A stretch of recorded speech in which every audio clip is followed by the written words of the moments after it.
देवघर इतकं घाण झालं होतं ना, बघूही वाटत नव्हतं. देवघर जर स्वच्छ असेल तर घर प्रसन्न वाटतं. मी सगळी बोलणार की देवघर इतकं घाण का आणि देव वगैरे का तुम्ही पूजला नाही.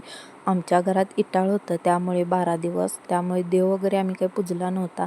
आणि आज बुधवारी 12 दिवस झाले होते आणि आज फायनली देवघर पुजायला घेतलेलं आणि इतकं घाण झालं होतं. देवघर जे आहे, मला देवघरात घाण नाही आवडत आणि एकदम मला स्वच्छ लागतं. दररोज मी जेव्हा देव पूजत असते तेव्हा मला कमीत कमी 1 ते 1.5 तास लागतो पूजण्यासाठी. काल वड पूजण्यासाठीही आम्ही गेलो नाही, इटाळ होतं त्यामुळे. आणि 1 दिवसानंतर जर वटपौर्णिमा आली असती तर खूप चांगलं झालं असतं, आम्हालाही जाता आलं असतं. पण काय करणार, आता जे झाले ते असू दे. चला पुढच्या वर्षी आपण जाऊ आता. कसं आहे ना, सगळी सकाळी देव पुजतात पण मी संध्याकाळी देव पूजला होता. संध्याकाळचा देव कधीही मी पूजत नाही. आजही पूजला होता मी संध्याकाळचा. तसं कारणही होतं ते तुम्हाला सांगते. काय झालं, आई सकाळी घरचं सगळं आवरले आणि शेताला जाण्यासाठी निघाल्या होत्या.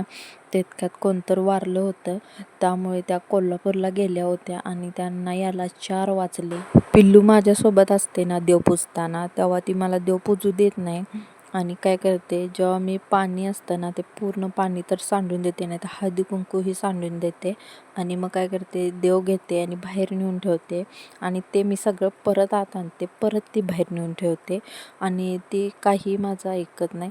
त्यामुळे ती असताना तर मी देव पूजायच्या नादालाच लागत नाही. तितक्यात आले होते पिल्लूच्या आजा पिल्लूला घेऊन आणि ती लागलंच देवापाशी आली आणि पाण्यात हात घालून बसली. देवाला फुलं वगैरे घातल्यानंतर खूप छान दिसलं असतं देवघर. सकाळी जी आईने फुले आणलेली ती कोमजून गेली होती. त्यानंतर दिवाबत्ती वगैरे केली, अगरबत्ती वगैरे लावून घेतली, रांगोळी काढली. मीही नमस्कार करून घेतला. त्यानंतर मी स्वामींना त्रिवारवंदन करून घेतलं आणि त्यानंतर पिल्लूलाही म्हटली तूहीच नमस्कार करून घे. तिनं अगरबत्ती घेतली, देवाला पहिला मी जसे ओवाळते तसं ओवाळून घेतली आणि त्यानंतर तिनेही नमस्कार केला. देवघर स्वच्छ असल्यानंतर मनही प्रसन्न होतं, घरीही प्रसन्न असतं. किती छान वाटत आहे. सगळ्यांनी श्री स्वामी समर्थ.